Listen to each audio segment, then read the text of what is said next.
चिड़िया और कौवा। बहुत पुरानी बात है। एक घने जंगल में दरख्त पर एक चिड़िया का घोंसला था। एक छोटी सी चिड़िया उसमें रहती थी। एक दिन उसके पास कौवा उड़ता हुआ आया और चिड़िया के पास बैठ गया। कौवे ने पूछा, क्या मैं यहाँ बैठ सकता हूँ? हाँ हाँ, क्यों नहीं, इसको अपना ही दरख्त समझो। उसने चिड़िया से प्यार से बातें की। दोनों में दोस्ती हो गई। उस दिन के बाद कौवा रोज चिड़िया को मिलने आने लगा। दोनों बहुत सारी बातें करते और एक दूसरे के साथ वक्त गुजारते। कई बार खाने की तलाश में भी साथ साथ जाते। एक दिन कौवा और चिड़िया खाने की तलाश में निकले। उड़ते उड़ते वो एक गांव में पहुँचे। वहाँ एक घर के सेहन में चटाई पर लाल मिर्च सूख रही थी। जब कौवे की नजर लाल मिर्च पर पड़ी तो वो चिड़िया से बोला, देखो देखो लाल मिर्च। दोनों नीचे चटाई पर आकर बैठ गए। चिड़िया बोली, चलो एक कंपटीशन करते हैं, देखें कौन ज्यादा लाल मिर्च खा पाता है। ठीक है, लेकिन जो जीता वो दूसरे को खा जाएगा। कौवा कंपटीशन के लिए तैयार होकर बोला। चिड़िया ने सोचा कि कौवा मजाक कर रहा है, इसलिए वो तैयार हो गई। दोनों ने लाल मिर्च को खाना शुरू कर दिया। चिड़िया ईमानदारी के साथ इस कंपटीशन में थी, इसलिए ईमानदारी के साथ खा रही थी। लेकिन कौवा चिड़िया से बेईमानी करने लगा। वो कुछ मिर्च तो खाता, लेकिन कुछ चटाई के नीचे छुपा देता। इस बेईमानी की वजह से कौवा जीत गया। जीत की खुशी में वो चिल्लाया, मैं जीत गया, मैं जीत गया,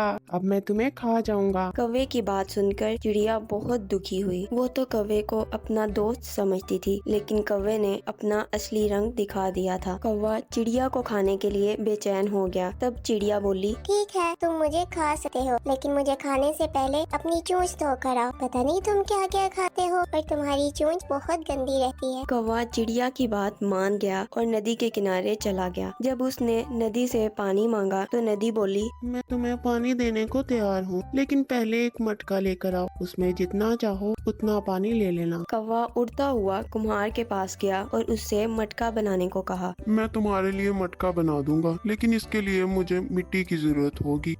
अभी मेरे पास मिट्टी नहीं है, मुझे थोड़ी मिट्टी ला कर दो। कौवा उड़ता हुआ खेत में पहुंचा और अपनी चोंच से मिट्टी खोदने लगा। तब जमीन उससे बोली, पूरी दुनिया जानती है कि तुम कूड़ा और गंदगी खाते हो, इसलिए मैं तुम्हें इजाजत नहीं दूंगी कि तुम मेरी मिट्टी पर अपनी गंदी चोंच मारो।